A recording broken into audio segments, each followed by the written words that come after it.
Why did Rome triumph in rebellion after rebellion, while so many other empires fractured under far smaller pressures? Was it iron discipline? Was it superior generals? Or was it something far more mundane, the unglamorous but unstoppable force of logistics? Consider the summer of 70 CE. In the hills of Judea, flames rise from Jerusalem. Roman soldiers march in eerie silence, armored ranks glinting, their formations so steady they seem carved from iron. Inside the walls of the city, desperate men watch supplies dwindle. Families starve, defenders clash among themselves, and hopes of divine deliverance fade with each passing week. But Roman sacks of grain keep arriving. The supply wagons rumble forward along roads carved through hostile territory. In the end, it isn't the sword that breaks Jerusalem's defenders, it's hunger.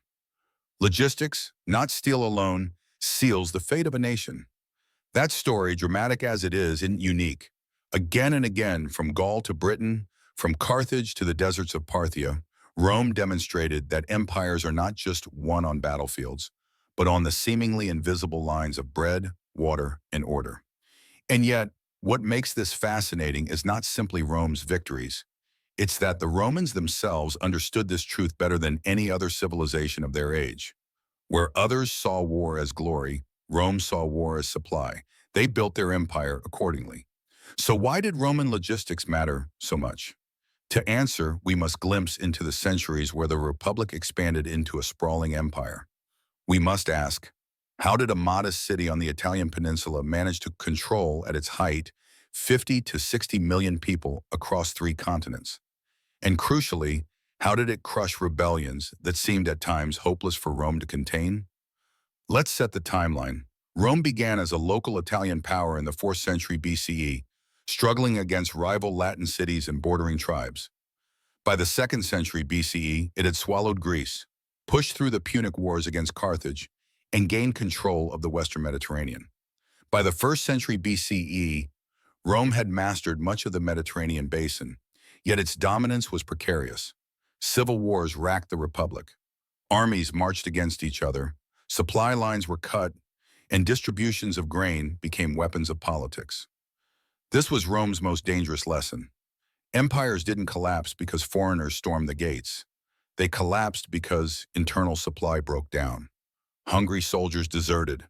Rioting civilians overthrew governments. And so, when the imperial system was established under Augustus, one of the very first acts was not merely military conquest, it was ensuring logistical stability. Augustus instituted a grain supply directly from Egypt to Rome, securing the capital's belly. He created permanent roads and established state-run warehouses. In his mind, and in the minds of emperors who followed, the empire wasn't safe until its food was safe. And yet this logistical mindset wasn't only defensive, it became the offensive spear of empire. Ask yourself, why did rebellious provinces so rarely succeed long-term? It wasn't that they lacked passion. Think of Queen Boudica in Britain. Her fury nearly burned Rome out of the island altogether. Think of Arminius in the Teutoburg forest, whose ambush annihilated 3 Roman legions. These were men and women of fiery conviction, leaders who inspired their people with visions of freedom. But even when they won battles, they rarely managed supply. They burned cities, but they couldn't ensure grain for tens of thousands over months. Rome always could. Now let's flip the perspective for a moment. Consider what you would do if you were a rebel commander. Your warriors are committed, your people believe in the cause, and for one brilliant moment, the legions are on their heels. But your fighters must eat. You cannot feed them indefinitely from scattered farms. Your base of supply is fragile. Your system has no reserves to sustain protracted conflict. Rome, by contrast, moves like a machine. Rations measured, roads laid, supply depots built. Which side breaks first? Nearly always the rebels. So let's pose our first tactical lesson. Battles capture attention, but wars are usually determined long before the first sword is drawn. Rome's secret was to win wars before fights ever began, by making sure its legions would never starve. This is why it could send armies into forests, deserts, and mountains other peoples considered impassable. Rome didn't conquer because it had stronger men. It conquered because it had structured men who marched with bread. But here's where the story deepens. Rome's obsession with logistics wasn't just military, it bled into every level of society. Citizens of Rome expected grain distributions, or annona, to be provided regularly. Senators used food supplies as tools for political manipulation. Generals promised land and food to buy soldiers' loyalty. Logistics was empire, not merely war. This duality, sword and bread, conquest and supply, defined Roman power. And so this documentary will unpack that hidden empire. We'll examine how the legion's structure wasn't just about fighting, but about sustaining itself daily. We'll dissect great battles where Rome's decisive weapon wasn't gladius or pilum, but the grain sack. We'll follow the political players who wielded food supply as cunningly as assassins' blades. We'll study daily life, where bread rationing and military order alike maintain social stability. And finally, we'll confront the empire's unraveling, how the very supply system that created Rome became the load that broke its back. But before we march farther, a warning. It's tempting to romanticize the Roman system as simply brilliant. Yet at its core, it was brutally pragmatic. Logistics meant requisitioning grain from conquered lands, often leaving locals destitute. Logistics meant enslaving thousands to build roads and haul supplies. Logistics meant starving enemy civilians during sieges, using hunger as a deliberate weapon of war. This was no clean triumph of planning. It was a ruthless system, and one that reminds us that power is rarely elegant when seen up close. Archaeology gives substance to this story. Across Europe and the Middle East, we discover remnants of granaries, massive stone warehouses, their floors raised on pillars to keep vermin away. We uncover amphorae stamped with seals of supply officers, proving the imperial bureaucracy tracked shipments down to the unit. Military camps unearthed in Britain reveal precise street layouts with storage rooms larger than most barracks. These are not glamorous finds like golden crowns or marble statues, but they articulate Rome's real genius. Every stone granary was a weapon as powerful as a sword. Let's return then to the battlefield image where we began. Imagine standing on a Roman frontier as a rebel. You see their camps rising overnight, their supply wagons circling in, their order unfailing. You prepare your warriors in defiance, yet slowly, inevitably, your food dwindles. Your followers grow restless. They ask not for freedom, but for bread. And as they look across the field, they see the Romans still eating well. The battle hasn't even begun, but in truth, it has already been lost. From here, our journey will march through the mechanisms of the Roman military machine, the political games upon which grain supplies balanced, the culture sustained by daily bread, and the haunting turning points when Rome's marvelous logistics fractured. But remember, even in Rome's decline, they carried the lesson of supply deep into history. Armies of Napoleon, armies of Eisenhower, armies of today, all echo Rome's enduring truth. Logistics wins wars. And now, as we move to the next stage, we'll dissect what exactly made the Roman legion itself the perfect instrument of logistics, control, and conquest. Well, but ask yourself first, if you commanded a vast empire, which would you value more? The sword in your soldier's hand or the wheat in his stomach? Rome chose wheat, and that choice, above all, made it an empire. Why was the Roman legion feared across 3 continents for centuries? Was it superior soldiers, greater courage, or sheer aggression? No, the deeper answer is structure. Rome built not just armies but machines, machines of flesh and discipline fused with logistics and tactical brilliance.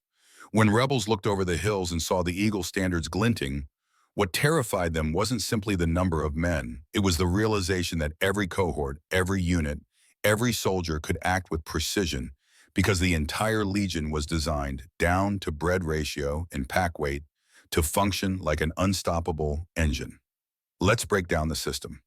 A full legion generally comprised 5,000 to 6,000 citizen soldiers, divided into 10 cohorts, each cohort into 6 centuries, and each century commanded by a centurion. This was far more than administrative neatness. It was the secret of command flexibility. A Roman general could maneuver his force like shifting tiles on a game board, detach a cohort for a flank, hold another in reserve, or send centuries for independent tasks like building bridges or securing grain convoys. Every layer of division guaranteed control, efficiency, and adaptability. When we speak of logistics, this modular design made supply easier. Grain was distributed by cohort, gear by century, pay by contubernium, the eight-man squad tending together. Consider for a moment how unusual this was. Rebellions in Gaul or Judea fielded large hosts of fighters, but rarely could they coordinate beyond warbands or clans. Supplies were pulled informally, distributed haphazardly. In contrast, a Roman commander knew exactly how much grain a cohort would consume in a week, and thus how many wagons must accompany the march. That predictability, multiplied thousands of times, created an empire-wide order no tribal uprising could match. But structure alone does not explain the machine's lethality. At its heart was relentless training. Roman soldiers did not merely drill with wooden swords. They trained with weapons double the weight of real ones. Their bodies hardened under burdens designed to exhaust. They marched with full packs and armor for 20 miles in 5 hours. To the Romans, fatigue was not misfortune, it was preparation. And behind it all lurked brutal discipline. Cowardice in battle could mean execution by decimation, where 1 in every 10 men of a disgraced unit would be clubbed to death by their comrades. The message was unmistakable. No man broke formation, not in drill, and not in war. Here's the tactical genius. Training and punishment created unwavering dependability. A general could design complex supply lines and trust his soldiers would guard them, march them, and protect them without hesitation. Even in the darkest moments of rebellion, those lines rarely snapped, because every soldier was conditioned to see obedience as survival. Weapons themselves tell another story. The legionary carried the gladius, a short stabbing sword perfect for close quarters. But more significant, perhaps, was the pilum, a heavy javelin engineered with a long iron shank. Upon impact, it bent, preventing enemies from throwing it back and simultaneously weighing down their shields. Imagine a rebel line raising defenses, only for their shields to suddenly sag under weapon shafts they could neither remove nor throw away. Moments later, the disciplined line of gladiae advanced. The brilliance wasn't simply in the weapon, it was in the fact that thousands were manufactured to identical standards, distributed evenly, and replaced with clockwork precision. Standardization itself was a logistical miracle, and weapons were only half the legionary's burden. Each soldier carried entrenching tools, stakes for building nightly camps, cooking gear, and personal grain supply. Rome expected each fighter to be partially self-sustaining, to mill his own grain, cook his own rations, and build his own defensive walls at the end of every march. This did 2 things. First, it reduced dependence on vast baggage trains. Second, it forced every soldier to share the burden of logistics. Other armies traveled with servants, supply herds, or relied on plunder. Rome ensured that every marching legion was its own miniature camp, frontier town, and supply base. Let's emphasize here, those nightly fortified camps were not mere bivouacs. They were tactical statements. Soldiers could erect ramparts, ditches, and palisades within hours, meaning the army slept behind defenses stronger than many towns. Inside were systematically laid out spaces, tent rows, command posts, and storerooms. They were predictable, familiar, and secure. Archaeological remains across Europe confirm identical layouts, almost like blueprints replicated thousands of miles apart. These camps doubled as logistical hubs. Supply wagons knew exactly where to unload. Officers knew exactly where to distribute, and soldiers knew exactly where to find essentials. It was order incarnate, stamped nightly on hostile landscapes. Now consider the psychological effect. Imagine you are a Briton warrior facing the Roman advance. At dusk, Roman soldiers sink shovels into soil. By midnight, what was open field has transformed into a small walled city, torchlit, disciplined, humming with order. In contrast, your camp is irregular fires, improvised shelters, and scattered supplies. Even before swords clash, morale falters. How do you fight an enemy who brings iron discipline to the very earth itself? This is where tactical analysis intersects with human drama. Rome's advantage was not only material, it was emotional dominance born of visible organization. Rebels often fought with reckless passion. Romans fought with calm inevitability. Every road, camp, and ration reminded their opponents, resistance is futile before preparation. But let's pause and ask, what would you do in such a scenario? Suppose you're a rebel leader with thousands of warriors eager to strike. The enemy marches slowly, supply wagons guarded, camps fortified each night. Do you dare a frontal assault? Do you try to starve them by ambushing their convoys? Do you scatter to raid their territory, hoping they'll crumble? Here lies the difficulty. All three strategies were tried, yet Roman machinery absorbed them. Convoys marched behind cohorts. Raiders found roads blocked. Hunger never truly reached Roman stomachs, and each failed attempt drained rebel hope. This brings us to another innovation. Roads. Roman roads are often cited as marvels of engineering, and rightly so, but we must understand their military intent. Roads were arteries carrying food, messages, and reinforcements. They allowed generals to march armies faster than enemies anticipated, ensuring supplies arrived on schedule. And those roads weren't only Italian luxuries. They spread across Gaul, Spain, North Africa, Syria. Take the Via Appia, stretching from Rome to Brundisium. Fewer obstacles for carts meant smoother flow of grain from southern ports. Every stone laid was a logistical commitment carved into earth. Weapons, roads, camps, divisions. What unites them isn't just engineering. It is the relentless Roman philosophy that war is organization. Even the concept of auxiliaries, non-citizen troops supplementing the legion, was logistical genius. Romans recruited local allies to fight alongside them, often for 25 years of service in exchange for citizenship. But they also solved supply crises. Auxiliaries provided native knowledge, food sources, and lighter troops adapted to local conditions. Strategically, auxiliaries were bridges between Rome and the local societies it conquered. A rebellion might rage, yet neighboring tribes tied into auxiliary contracts would keep supply flowing. Now let's highlight a personal moment. Julius Caesar, campaigning in Gaul, once faced the horror of his supply train being attacked by Gallic rebels. Rather than panic, Caesar trusted his machine. He ordered minor detachments, not the core battle force, to guard critical wagons, while the main body continued marching. The structure of his army allowed him to respond flexibly, preventing disruption. Rebels might boast of morale, but Rome possessed resilience. Caesar's victories illustrate how logistical awareness never left his calculations. Another vivid example comes from Germany. Roman legions under Drusus pushed deep into hostile forests in the 1st century BCE, seemingly overextended. Why dare risk such terrain? Because every legionary carried his own rations for weeks. They built camps as they penetrated, creating chains of security behind them.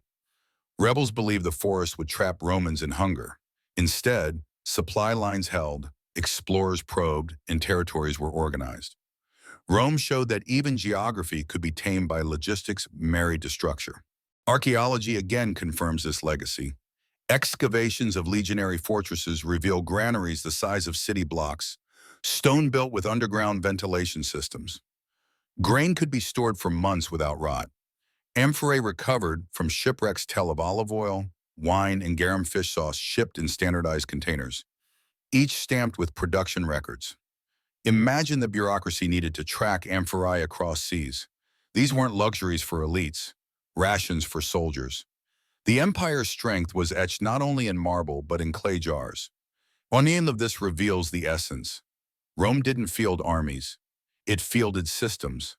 Every soldier was a captain, every cohort a gear, every road a conveyor, every camp a factory. Rebels fought with fire. Rome fought with mechanism.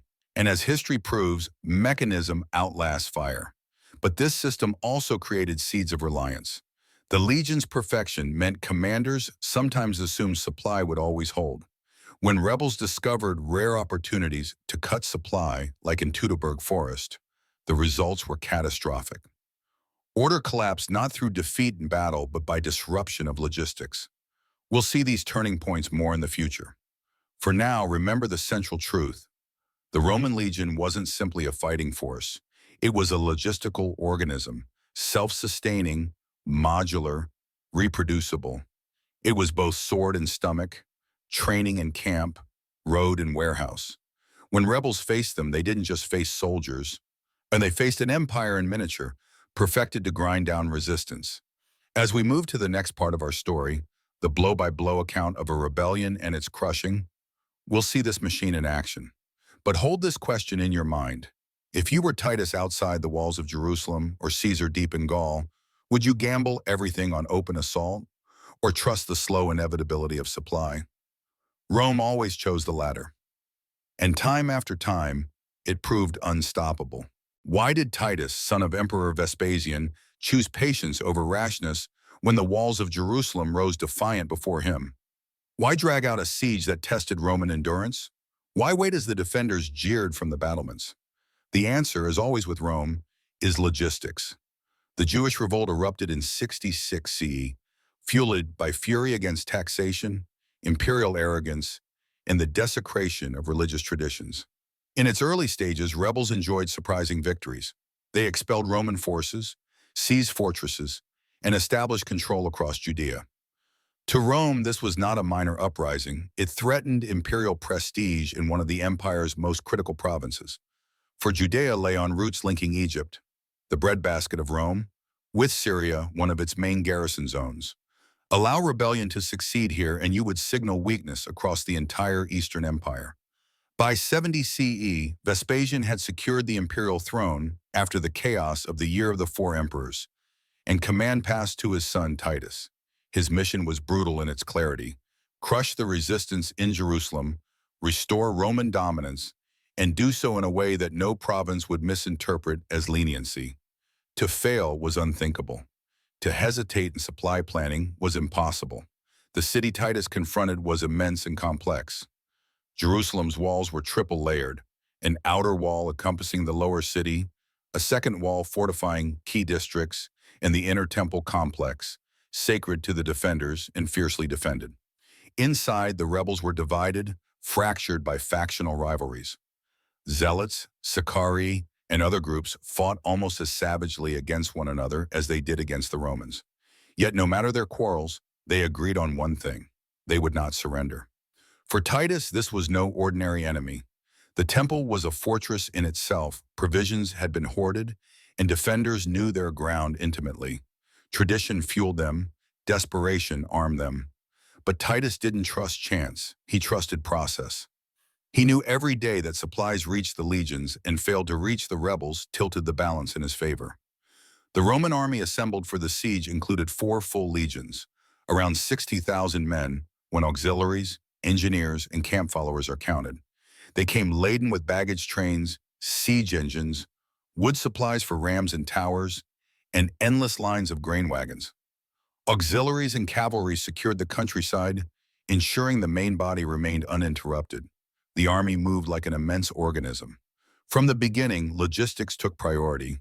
Legions fortified camps outside the city with strict order, guard posts to protect supply routes, and distributed rations with calculated efficiency.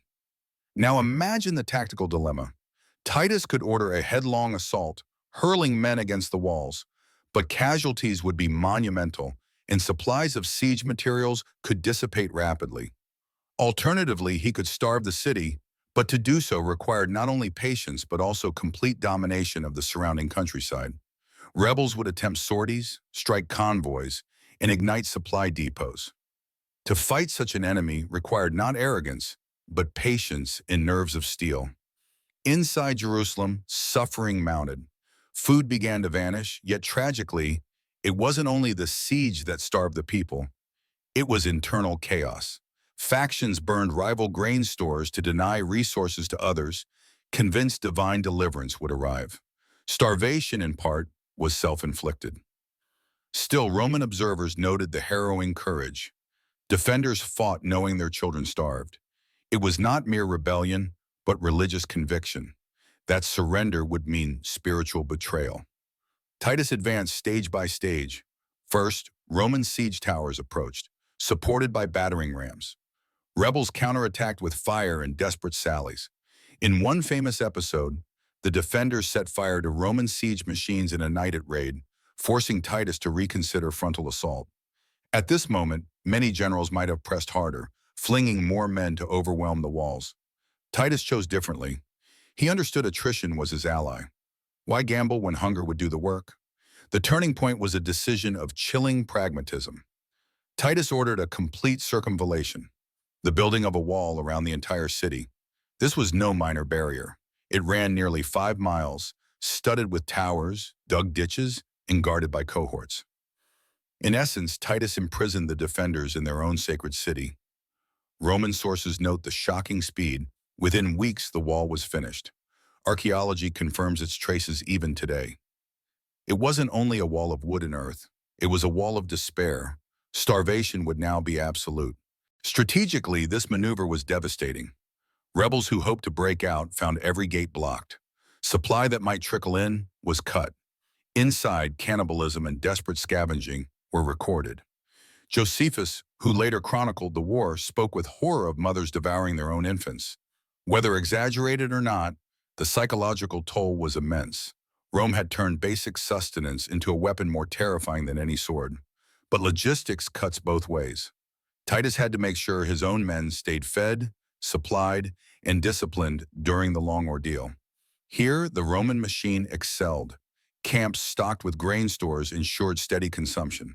Auxiliaries patrolled the hinterlands against raiders. Naval convoys ensured the supply line from Syria and Egypt remained unbroken. Every cohort knew precisely its ration schedule. Even while they starved the defenders, the Romans ensured their own stomachs were full. And when stomachs are full, morale holds. Consider the rebel commander's nightmare. Inside the city, soldiers rioted over scraps. Outside, Romans ate bread measured by state granaries. Desperation breeds disunity. Plenty sustains cohesion. That contrast shattered hopes as surely as battering rams. Finally, exhaustion opened gates that force could not. After months of attrition, Roman storming parties advanced. Rams breached weakened walls, and disciplined columns forced their way in. House to house, street by street, resistance collapsed. The climax was apocalyptic. The temple, last refuge, was stormed. Flames consumed it, leaving smoking ruin where divine glory once stood. By the end, tens of thousands lay dead, many from hunger before steel. Those captured were enslaved or paraded in Rome. The message to the entire empire was clear. Rebellion does not merely fail, it starves. Let's pause for tactical analysis. Why did Titus succeed?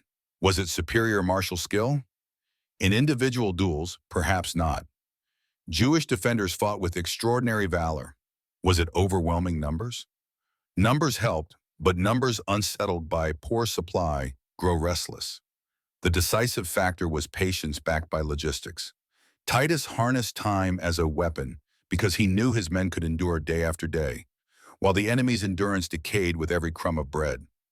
That is Rome's strategic lesson. Hunger subdues more firmly than brute force. Now consider the counterfactual. If Titus had risked a full storming assault early, might the Jerusalem garrison have repelled him, inflicting humiliating losses? If supplies had been insufficient, could the siege have dissolved into stalemate? These questions remind us how fragile empires are if supply chains fail. But Rome ensured every wagon, every amphora, every loaf was accounted for. And because of that, they triumphed. Archaeology again reinforces the story. Excavations near Jerusalem reveal remains of siege works, the circumvallation trenches, camps, and ramp systems. Ash layers confirm destruction of the temple. Grain storage jars testify to hoarding and rationing. These physical traces are mute but powerful witnesses. They show us that behind the grand descriptions lie material truths. Armies advance or collapse on the management of food. The destruction of Jerusalem also carried immense cultural weight. For Jews, it was a national catastrophe, the temple lost. For Romans, it was the ultimate demonstration of imperial power. The Colosseum in Rome was funded in part by the plunder from Jerusalem. Logistics consecrated into stone amphitheaters, built on the spoils of a starved city. Such is the cruel poetry of empire. But this was not merely one victory. The repercussions stretched far wider. News of Jerusalem's fall discouraged rebellions elsewhere, reinforcing the message. Rome's legions could wait you out. They fought wars measured not only in weeks of battle, but in months of supply. and they would burn your holiest shrine without hesitation if hunger had already conquered your spirit. Think now, as a viewer, what would you have done in Titus's position? Would you have rushed the walls, risking disgrace if repelled?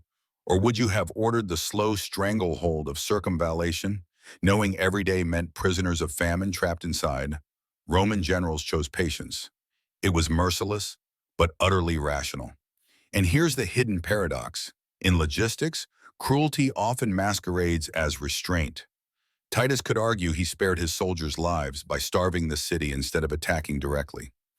Yet for the defenders, starvation was a fate worse than death.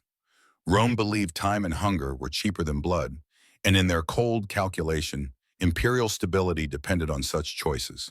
The fall of Jerusalem stands as one of the greatest case studies in the fusion of Roman tactics and logistics.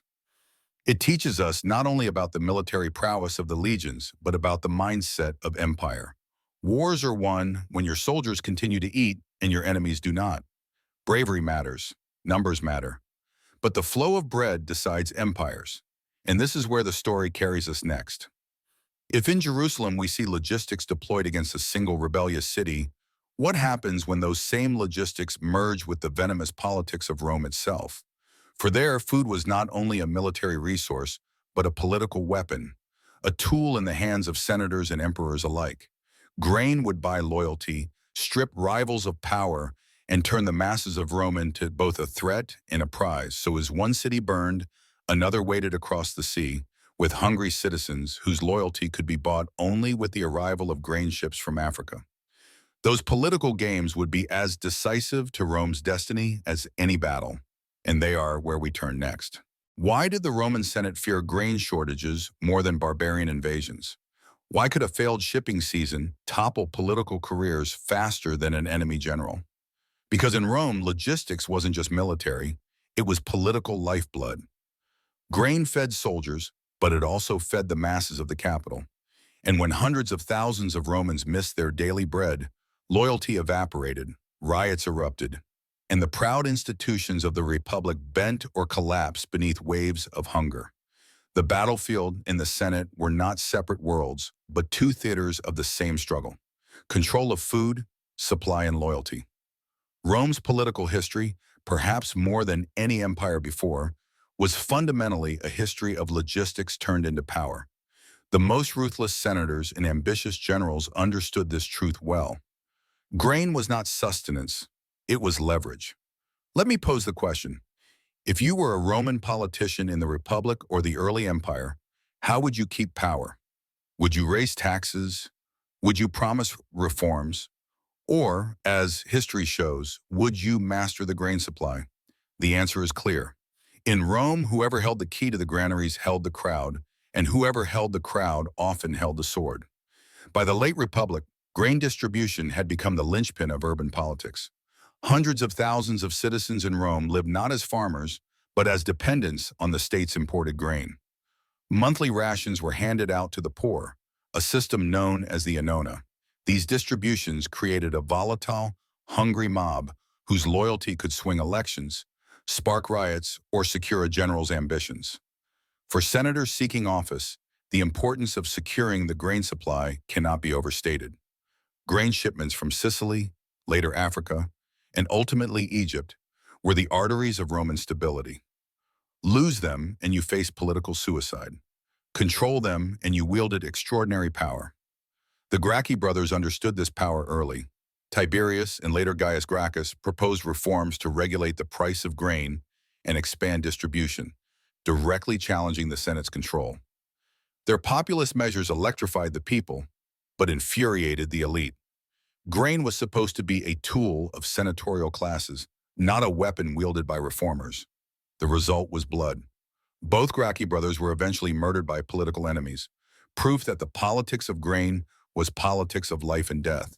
In Rome, bread could kill. Then came Julius Caesar, who elevated logistics into a personal political empire. As governor of Gaul, Caesar controlled not merely legions, but the agricultural bounty of the territories he conquered. He fed his men reliably, rewarded allies with stipends of food, and boasted of superhuman logistical feats to justify his campaigns. For Caesar, supplying an army under impossible conditions was proof not only of genius, but of divine favor. When Caesar marched on Rome in 49 BCE, crossing the Rubicon, he carried more than soldiers. He carried loyalty bought not with ideology alone, but with steady pay, steady food, and promises of land. His men followed him because they trusted above all that he would never let them starve. Here's the paradox. Caesar's conquest of the Republic was fueled not simply by swords, but by supply wagons. And once in power, he wielded grain politics with equally lethal precision. Caesar instituted new laws to stabilize grain distribution and curtailed fraud among contractors. At the same time, he tightened state control over provincial grain sources, binding Africa and Egypt more tightly to Rome. This dual measure simultaneously secured urban peace and enhanced his personal authority. He didn't just save citizens from hunger, he reminded them who they owed their bread to. When Augustus established the empire after decades of civil war, he understood above all that political legitimacy hinged on feeding Rome. He reorganized the grain supply into a formal imperial office, supervised by a prefect, ensuring shipments flowed from Africa and Egypt directly into state hands.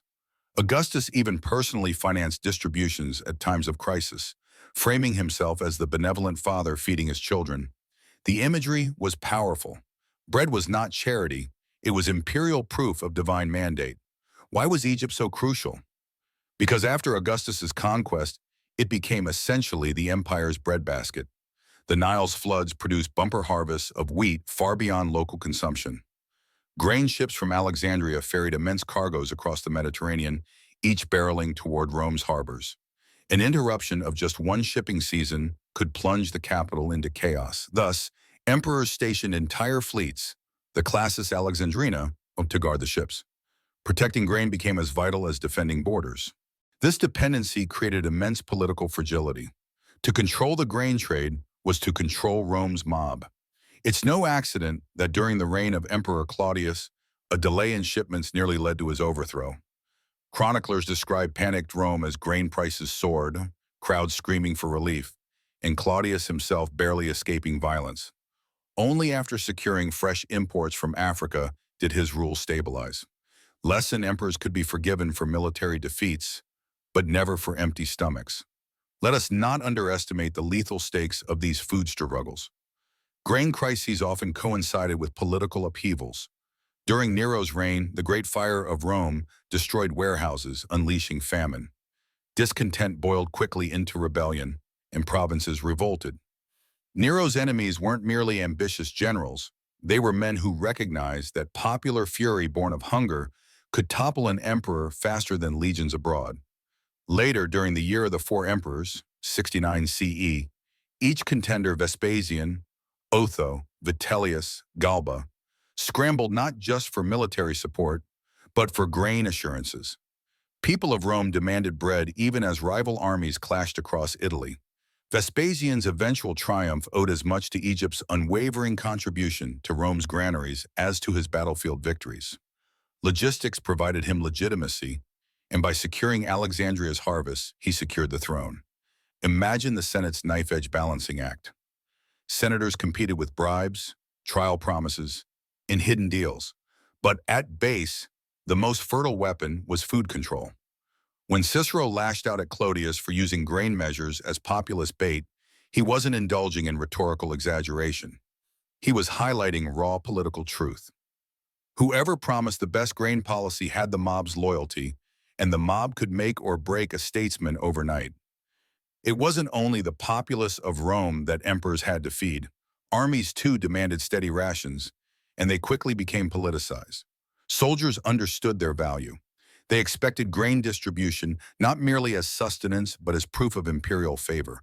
Generals courting loyalty promised land and lifelong grain annuities. Soldiers consumed an immense share of imperial supply, binding political promises to logistical obligation. Thus, the same system that stabilized the empire also embedded corruption and dependency. Ambitious generals could redirect supply to buy loyalty, undermining central authority.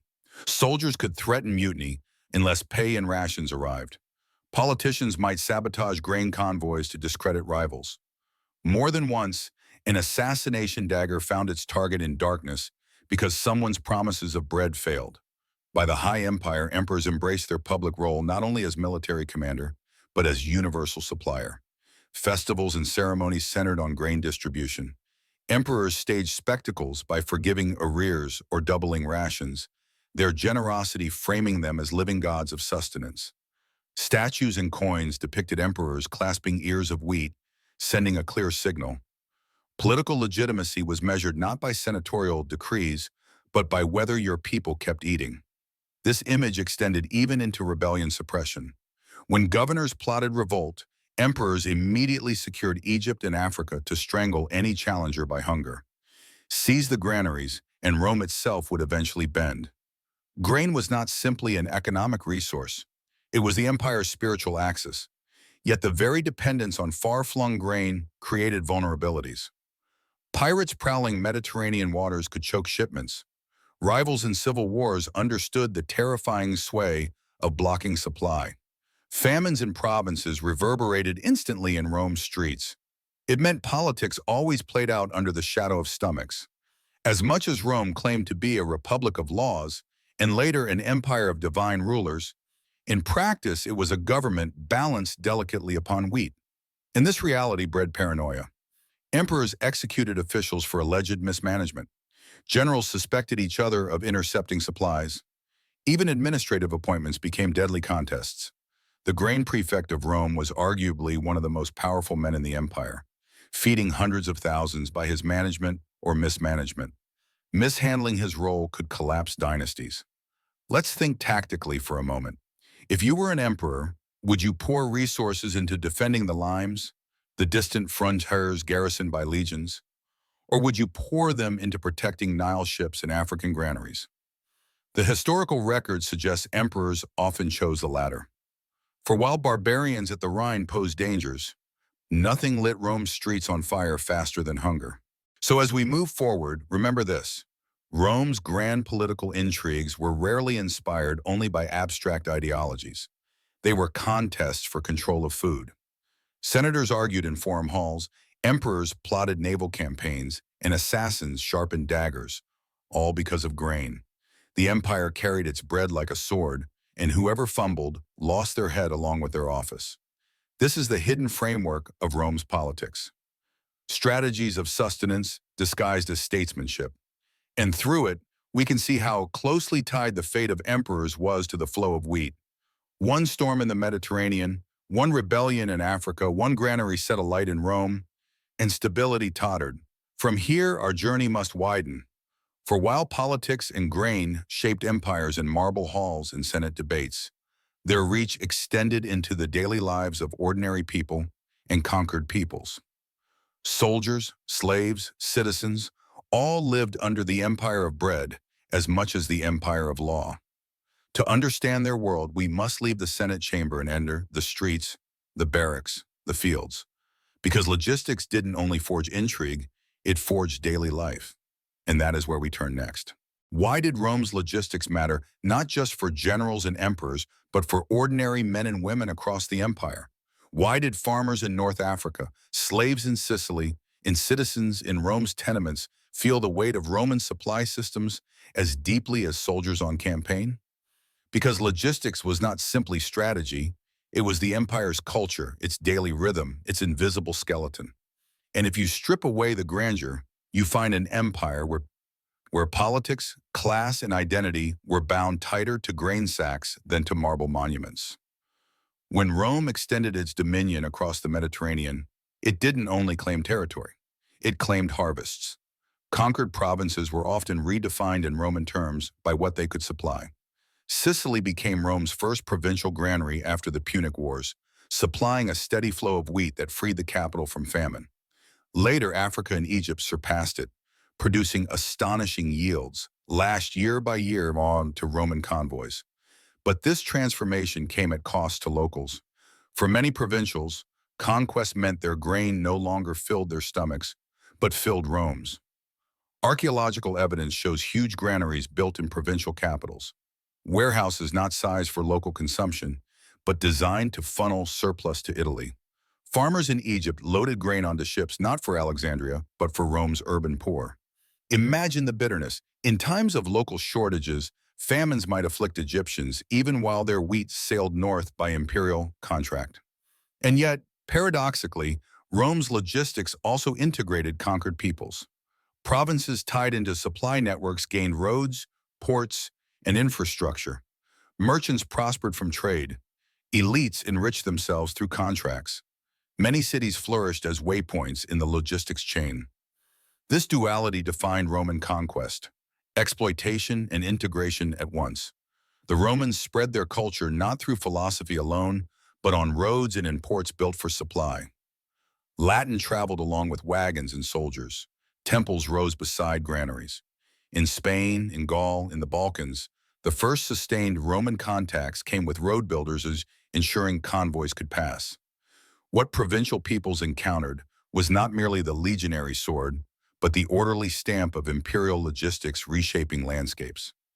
Consider the African provinces dotted with enormous North African granaries still visible today. These weren't simply functional, they symbolized the empire's permanence. To provincialize, so applying Rome was no temporary burden. It was the law of existence. Historians note how local elites often gravitated to cooperation, knowing the surest way to wealth was securing a contract to ship grain or oil. Thus, Rome tied entire classes into its supply system. Loyalty was bought not with speeches, but with shipping profits. For the legionary, logistics defined every day. The romantic image of the soldier is clashing swords, but most hours were spent managing supply. Soldiers received a grain allotment, often wheat or barley, which they ground by hand into flour, cooked into coarse bread or porridge.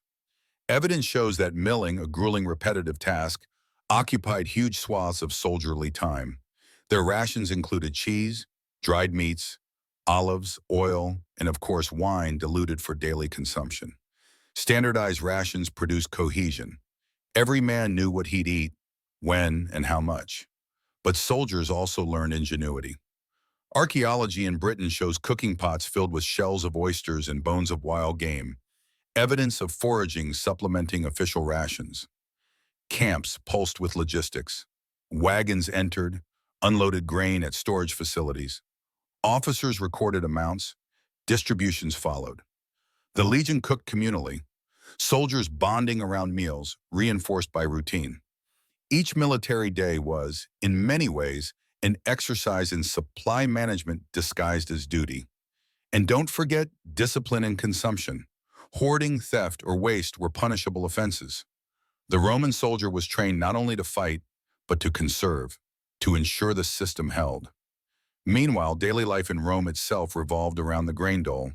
The annona defined as citizenship for the poor. Citizens lined up to receive grain allotments, carried to bakeries, transformed into bread. For many, this was not occasional relief. It was survival. Cities don't feed themselves, and Rome's million-strong population was sustained primarily by imports. Sentence this sharply: without Africa and Egypt, Rome would starve. Citizens understood this dependency intimately. They rioted when shipments ran late, celebrated when rations were lavish. Daily bread was not simply food but a cultural right, a measure of Rome's greatness. The cry panem et circenses wasn't cynical exaggeration. It was lived truth. The crowd expected bread and games, and emperors delivered to secure loyalty. Imagine the tension: a baker awaiting African wheat, a senator panicking at delays, a family in a Roman insula eating their ration in relief. The capital itself was defined by hunger averted or hunger looming. No examination of daily life can omit Rome's massive reliance on slaves. Slaves built roads, manned granaries, hauled supplies. They were the invisible workforce underpinning the logistic empire. In Sicily during the 2nd century BCE, slave labor on latifundia, large estates, harvested the wheat that kept Rome's masses fed. These estates became flashpoints of unrest. The servile wars erupted, not incidentally, but because Rome's exploitation of slaves for grain production reached intolerable extremes. Logistics, once more, was both system and vulnerability. For individual slaves, life meant endless toil bent to the empire of sustenance. Yet their role was essential.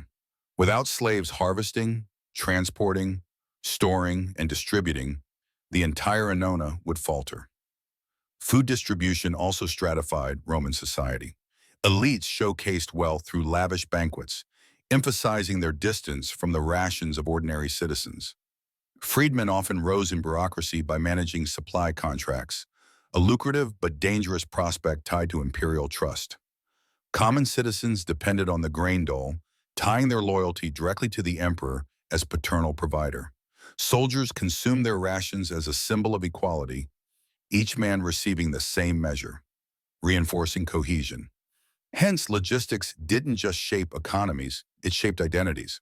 Who you were in Rome was defined by what food you ate, how you received it, and whose authority guaranteed it. Consider the drama when supply lines faltered. Grain shortages meant riots in Rome. Tacitus describes crowds surging toward the emperor, fists raised, demanding bread. In the provinces, requisitioning sparked resistance. Gauls and Judeans resisted Rome in part because they saw their harvests drained for distant mouths. Logistics bred resentment as much as stability. Think strategically. If you lived in a conquered province and most of your community's produce vanished into Rome's ships, how loyal would you remain? Logistics was therefore both glue and acid. It bound the empire, but whenever overused, it corroded trust. Archaeology illuminates daily logistics powerfully. Across the empire, archaeologists uncover warehouses, mills, and amphorae stamped with official seals. At Ostia, Rome's port, vast storage warehouses stand as testimony to the empire's reliance on imports. In Britain, forts reveal granaries larger than any other structure. In Egypt, papyri detail grain allotments, taxes measured in wheat shipments, and massive records tracking every bushel. These finds confirm that Rome was obsessed, not vaguely concerned, with accounting for every ounce of food. Yet beneath these systems were individuals. Imagine the legionary grinding wheat after a 20-mile march, sweat stinging his eyes as he prepared coarse bread. Imagine the urban poor, clutching their ration in terror that tomorrow's shipment might fail. Imagine the African farmer, proud of his harvest, yet bitter that ships carry it away across seas he'll never cross. Logistics wasn't abstraction. It was millions of lives meshed into Rome's design, and that design was relentless. Rome promised food and demanded service. Rome maintained peace with bread and spread culture with road building. Rome turned meals into contracts of loyalty, but every strength carries a flaw. Dependency is a trap. Rome's culture of logistics wove stability into daily life, but it also created siege mentality. The capital could never survive without distant provinces obeying. The further the empire stretched, the more fragile those lifelines became. A blocked sea lane, a rebellion in Africa, a storm in the eastern Mediterranean, and suddenly Rome, with its vast marble monuments, was reduced to mobs demanding bread. So, although logistics integrated, enriched, and fed Rome, it also built seeds of fragility, and those seeds would ripen. The turning point was coming when the empire's over-reliance on far-off logistics transformed its brilliance into burdens too heavy to carry. That is the moment we'll confront next, when Rome's logistics, once the pride of the legions and the joy of the mob, began breaking beneath crisis, misrule, and endless strain. Why did the empire begin to stumble when it seemed at the peak of its power? Why did the system that had conquered nations and crushed rebellions slowly transform into a burden too heavy for Rome to carry? The answer lies in the very thing that had once made Rome invincible. Logistics, Rome's hidden weapon, began in the 3rd century to fracture. Roads cracked, ships faltered, and what had once been the empire's bloodstream of supply became its strangling noose. By the 3rd century CE, the empire was stretched in every direction. Frontiers bristled with pressure. Goths prowling along the Danube, Persians threatening the east, Germanic tribes probing the Rhine. Each of these flashpoints required armies, and each army demanded the same promise Rome had always given: bread, wine, oil, weapons, pay. What had been manageable when Rome was smaller now became unbearable. Commanders begged for supplies to feed garrisons scattered across thousands of miles. The state attempted to answer, sending convoys across seas and cartloads across roads. But distance became crushing. Armies at the edges cried famine while warehouses in Italy overflowed. Timing collapsed. A well-oiled machine became erratic. Consider a soldier on the frontiers of Dacia or Syria. He did not see Rome's marble temples, only a ration delayed, a promise broken. Morale frayed quickly when men went hungry. Mutinies spread, not because these men had lost their courage, but because the empire had broken the unspoken contract. That service would mean food and pay on time. In earlier centuries, the emperor who fed his soldiers could march them anywhere. Now, emperors desperately debased the currency to meet rising logistical costs, stretching silver into worthless coin. Soldiers were paid, but inflation destroyed the value. Even when grain arrived, satisfaction crumbled. The crisis of supply fed into the crisis of politics. Emperors rose and fell with dizzying speed, often murdered by their own troops. Why, Kenny? Because behind the pretext of ideology and ambition lay hunger and pay. Armies knew their leverage. A starving legion could elevate a new emperor who promised better provisions. Thus was born the chaos of the 3rd century crisis. 50 emperors in 50 years. Logistics was kingmaker and executioner alike. Civilian life mirrored these fractures. Rome itself, once fed with bounty from Africa and Egypt, experienced interruptions and shortages. Grain ships were vulnerable to piracy. Rebellions in provinces disrupted harvests. A single poor Nile flood could ripple through the empire, leaving the capital in turmoil. Citizens accustomed to Annona did not thank emperors for monuments. They demanded food. Riots broke out when warehouses emptied. Emperors responded with desperation, diverting military supplies to the capital, worsening the plight of frontier troops. A vicious circle spiraled. Protect Rome's mob and risk legions' loyalty. Protect the legions and risk mobs tearing down the palace gates. The true turning point came not in one battle, but in erosion of confidence. For centuries, Rome's miracle was that its roads were open, its seas guarded, its soldiers fed. In the 3rd century, these assumptions withered. Roads decayed under poor maintenance. Garrisons built more for defense than supplies suffered when reinforcements lagged. Provinces became restive, recognizing their harvests were drained while imperial protection failed. Provincial loyalty, once cemented by Roman infrastructure, began to waver. Farmers hid grain, locals resisted requisition, governors flirted with secession. The empire's proud logistical net unraveled from within. Take Emperor Aurelian, who ruled in the 270s CE. He grasped both danger and opportunity. To pacify Rome itself, he instituted free bread distributions rather than merely subsidized grain, even substituting bread for raw wheat to secure easier rationing. It was an act of political genius. But what does it reveal? The capital by then could survive only on absolute dependence. Citizens utterly detached from their own sustenance. Logistics had enslaved as much as supported. And for Aurelian himself, feeding Rome's population was both triumph and trap. He stabilized his reign, yes, but at staggering cost to imperial budget and desperation across the provinces. Personal stories haunt this era. Letters of soldiers beg for shoes, for better food, for relief from starvation on lonely ramparts of the Rhine. Inscriptions complain of corrupt officials diverting grain shipments for profit. Provincial towns, once loyal to Rome, hid harvests from requisitioning officers, resenting the burden of being Rome's pantry. It was no longer glory they felt, only exploitation. Logistics had once integrated empire, now it alienated it. And yet the irony remained. It wasn't always defeat in battle that eroded the empire, but failure of supply. When the Goths invaded, the decisive blow wasn't only military, it was the inability of a weakened Rome to keep a consistent flow of provisions to its soldiers. Hungry men cannot fight, however brave.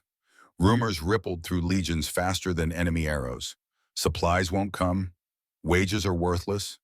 The emperor has failed. And with each rumor, loyalty shrank. We must look at unintended consequences. The obsession with logistics made Rome formidable, but it also made Rome predictable. Its enemies learned slowly that Rome's supposed invincibility had one real fault line: food and money. Cut them, and the eagle standards drooped. This realization emboldened foes. Raids and piracy were aimed not just at towns, but at the convoys and ports that fed them. Shockingly, what had once been a shield became a magnet for attack. Logistics, once victory's weapon, became Achilles' heel. Think as a strategist for a moment. If you controlled Rome in the 3rd century, Would you try to maintain the immense web, hoping to regain order? Or would you ruthlessly cut and consolidate, abandoning distant provinces to secure the core? Roman leaders faced that choice. Many tried to hold everything and weakened everything. When Diocletian arrived at the end of the century, his reforms centered heavily on logistics, fortifying frontiers not just with walls, but with supply depots, reorganizing taxation into kind rather than coin, ensuring food flowed more evenly. His recognition was clear. Imperial survival depended not on grand battles, but on restoring the arteries of supply. Archaeology affirms this shift. Fortifications from this era show granaries designed more robustly than armories. Warehouses expanded, store pits multiplied. Coins from the period celebrate not only emperors' victories, but their ability to restore grain to the people. When Rome advertised itself, it no longer boasted only of conquest. It boasted that its citizens still ate. Such was the knife edge the empire now walked. The turning point, then, was not a single cataclysm, but a slow realization. Rome, once master of logistics, was now enslaved by it. Its own people expected a level of provision impossible to maintain. Its armies demanded an endless stream of pay and grain across decaying roads. Its provinces resented compulsory exports that drained them. Where logistics had once unified, it now fractured. The empire carried its own success as unbearable weight. Imagine sitting in the Senate in this era. A report arrives. The Danube legions threaten mutiny. Another warns grain ships from Alexandria were lost in storms. A third writes of Carthaginian farmers rebelling at heavy requisitions. Which fire do you extinguish first? Which famine do you prevent? There was no correct answer, only inevitable collapse somewhere. Political assassinations became predictable because no emperor could feed all demands simultaneously. And so the turning point has a stark lesson. The very system that brought unmatched dominance baked fragility into the empire's core. Armies didn't lose faith because their courage waned, but because their bread vanished. Citizens didn't revolt because they lost patriotism, but because bellies emptied. Provinces didn't secede because Rome's culture was alien, but because Rome's demands stripped them bare. As we pass this moment in our journey, we see clearly. Power grounded in logistics is supreme only while roads hold, convoys sail, and granaries overflow. Once those lines fracture, empire falls from within before a single enemy enters. That is how Rome entered its long decline, still mighty in appearance, but logistically bleeding to death. From here, we must follow the consequences. How this unraveling reshaped the later empire, the echoes it left in our world, and the lessons for leaders who forget that someday, somewhere, supply always makes or breaks sovereignty. What remained after Rome's hidden weapon began to fail? What echoes did the empire's logistics leave behind when the eagle standards no longer commanded the Mediterranean? This is where we turn from the immediate collapse to its consequences, to the marks Rome left upon civilizations that followed, and to the lessons modern leaders constantly rediscover. For when Rome fell, it did not bury its supply system with it. Instead, those systems lingered, adapted, and influenced the world in ways both subtle and immense. The most striking legacy is infrastructure itself. Roman roads, laid for armies and convoys, endured for centuries after legions withdrew. Medieval kings and emperors traveled the same stones laid by legionaries centuries earlier. Church missions and merchant caravans moved more easily because Rome had already engineered the arteries of Europe. In Britain, portions of roads like Watling Street survived as highways. In Gaul, Roman bridges and causeways carried medieval armies. Their durability meant logistics remained possible where elsewhere darkness might have prevailed. But logistics wasn't simply physical, it was administrative. The Romans developed one of the world's first sustained bureaucracies of supply. They recorded grain shipments in dry wax tablets, tracked amphora stamps across seas, and enforced taxation in kind that fed armies and cities alike. Later states adopted this template. The Byzantine Empire carried forward Roman grain structures for centuries. Charlemagne's court imitated Roman distributions when trying to centralize Europe. Even modern armies, carefully accounting for rations and supply, echo patterns first wielded imperially by Rome. Consider also the impact on urban life. Roman cities, especially Rome itself, could only exist because imported food sustained mass populations. Later capitals imitated this. London, Paris, Constantinople. They followed a model of centralized consumption dependent on distant provinces feeding urban cores. The very idea of a city as political heart detached from farmland was perfected by Rome. Without logistics, a city of 1 million was impossible. With logistics, it was reality for a time.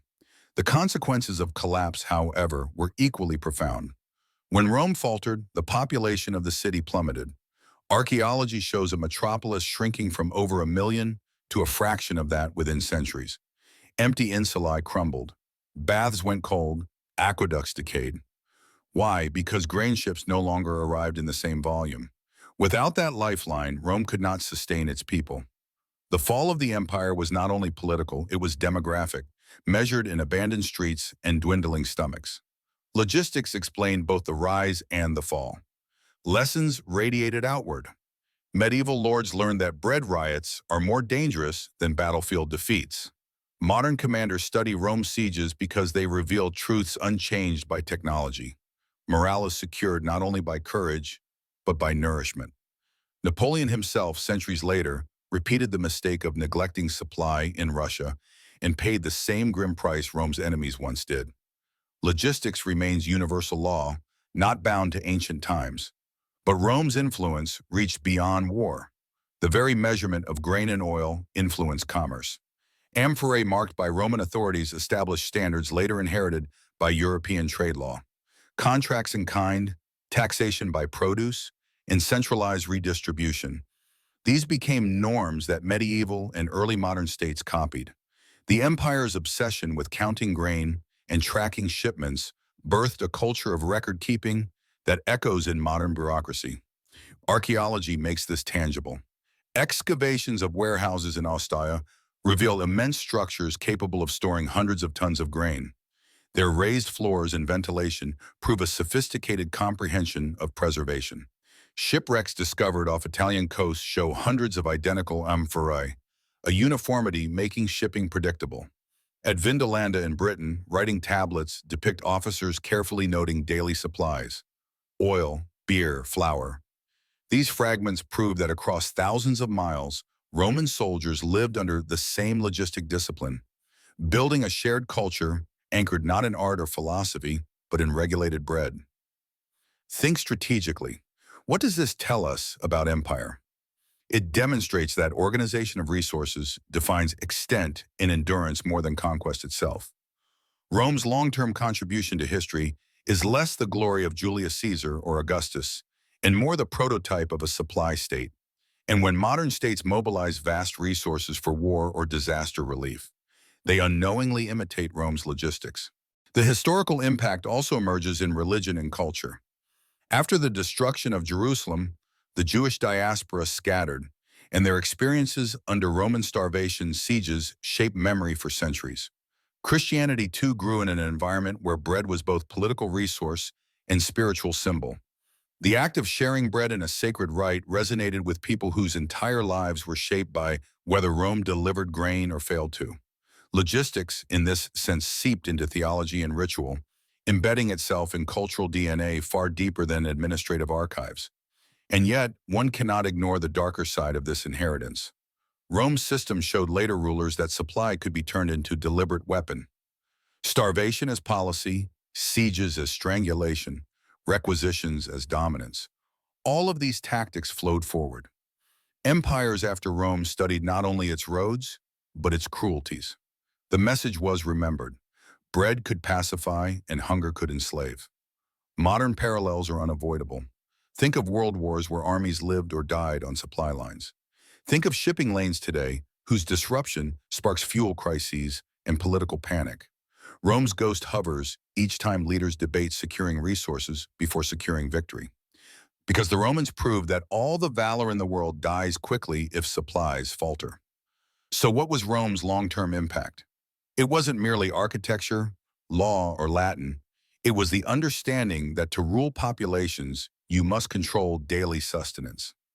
Modern welfare states, food subsidies, and centralized storage carry faint echoes of the annona.